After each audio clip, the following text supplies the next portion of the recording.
और महालक्ष्मी सेल्स आपके लिए तैयार है लेटेस्ट कंज्यूमर अप्लायंसेस के साथ। Branded air conditioners, best brands, best offers के साथ आपके लिए अवेलेबल है महालक्ष्मी सेल्स में। एयर कूलर्स जो आपके पूरे घर में ठंडी हवा से आपके दिन को और खुशनुमा बनाए। Single door refrigerator, double door refrigerators, inverter battery, deep freezers, visi cooler, LED televisions, semi and fully automatic washing machines, water purifier, RO plus UV, आटा चक्की, water dispensers, water coolers, mini refrigerators, सभी appliances best brands के best offers के साथ आपके लिए available है Mahalaxmi sales में। अंबरनाथच्या वडवली परिसरात अनेक वीज ग्राहकांना मे महिन्याची दुप्पट तिप्पट वीज बिलं आल्यानं नागरिकांमध्ये तीव्र नाराजी आहे। वाढीव वीज बिलांच्या विरोधात स्थानिक नगरसेविका पल्लवी संदीप लकडे यांनी नागरिकांसह महावितरणच्या कार्यालयात धाव घेत अधिकाऱ्यांकडे दाद मागितली आहे। वडवली परिसरातील अनेक नागरिकांनी अद्याप स्मार्ट मीटर बसवलेलं नसतानाही त्यांना अव्वाच्या सव्वा बिलं आली आहेत। सर्वसामान्य नागरिकांना इतकी मोठी वीज बिलं भरणं शक्य नसल्यानं ते आर्थिक अडचणीत सापडलेत। या प्रकरणी नगरसेविका पल्लवी लकडे आणि माजी नगरसेवक संदीप लकडे यांनी नागरिकांसह महावितरणच्या अधिकाऱ्यांची भेट घेतली।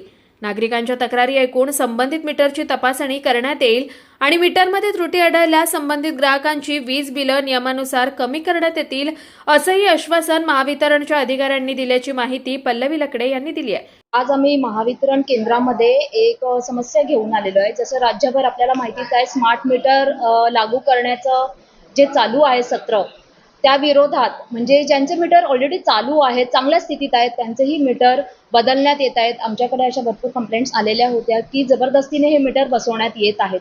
शिवाय हे बसवूनही त्यांना हे बिल जास्तच येत आहे आणि जे मीटर जे जुने होते त्यांना तर अगदी दुप्पटी तिप्पटीने हे वीज दर वाढवून येत आहे। मान्य आहे की मे महिना होता, आपले एसीज, फ्रीज वगैरे सतत चालू असतात, तरी सुद्धा ह्या सर्व गोष्टी खूप वाढीव दराने कंझ्युमर्सना दिलेल्या आहेत। तर त्याच विरोधात आम्ही आज पत्र दिलेलं आहे महावितरणात।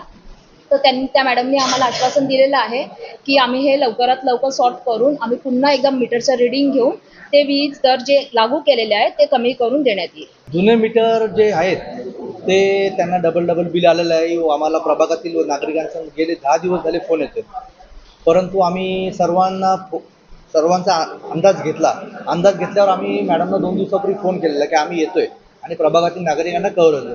परंतु जुने मीटरमध्ये एक असा वाद आहे की जुने मीटर हे परस्पर बदलतायत आणि स्मार्ट मीटर लावतात, त्यालाही लोकांचा विरोध आहे। तर आमचं म्हणणं एवढंच आहे की एखाद्याचं जुनं मीटर आहे तर चालू आहे तर त्याला हात लावू नका, बिल तर येणार आहे पण तुम्ही सक्ती करू नका। आणि सक्तीमध्ये पण यांनी आता नवीन काय केले, सगळे लोकांचा विरोध होतोय तर त्या विरोधामध्ये यांनी काय केले, जुन्या मीटरवाल्यांना डबल बिल देऊन टाकलेत। ज्यांना स्मार्ट मीटर आले त्यांना बिल जास्त आलेलं आहे, अपवाद आहेत काही लोक, परंतु जुन्या मीटरवाल्यांना डबल बिल दिले। आज मी वडवलीमध्ये म्हणजे शिवाजीनगर राहतो, तिथं मध्यमवर्गीय लोक राहतात आणि तुम्ही बघितलं असाल आमच्या इथं लाईट असो पाणी असो सर्व लोक लाईट पाणी टायमावर भरतात, बिल भरतात, परंतु असं असतानाही डबल लोक बिल भरू शकत नाही। आणि आज आम्ही मॅडमकडे आलं असता मॅडमने आम्हाला आश्वासन दिले की तुमचे ज्यांचे मीटर वाढलेले आहेत त्यांनी तुम्ही मला ग्राहक नंबर त्यांचं नाव लिहून द्या, आमचा माणूस येऊन रिडिंग चेक करेल, त्यानंतर आम्ही बिलं कमी करून देऊ। आमचे 2 मीटर आहेत, तर एक बिल 3,500 आहे, एक बिल 2,500 आहे। साधारण म्हणजे आमचं टोटल 6,000-6,500 बिल आम्ही मागच्या महिन्यात भरलं आणि वाढीव एखादा 500-1000 रुपये आपण पकडू शकतो। गरमीचे आपण जास्त वापरू, 4च माणसं आहेत आम्ही, तरी त्याच्यामध्ये डायरेक्ट 10,000-17,000 टोटल बिल आले आम्हाला 2 मीटर पकडून। तर एवढं तर येणं शक्य नाही ना, आमचा वापर तेवढाच आहे। Bureau report Swanand media, Ambernath. ताज्या घडामोडींसाठी स्वानंद न्यूजला सबस्क्राईब करा आणि बेल आयकॉनवर क्लिक करा।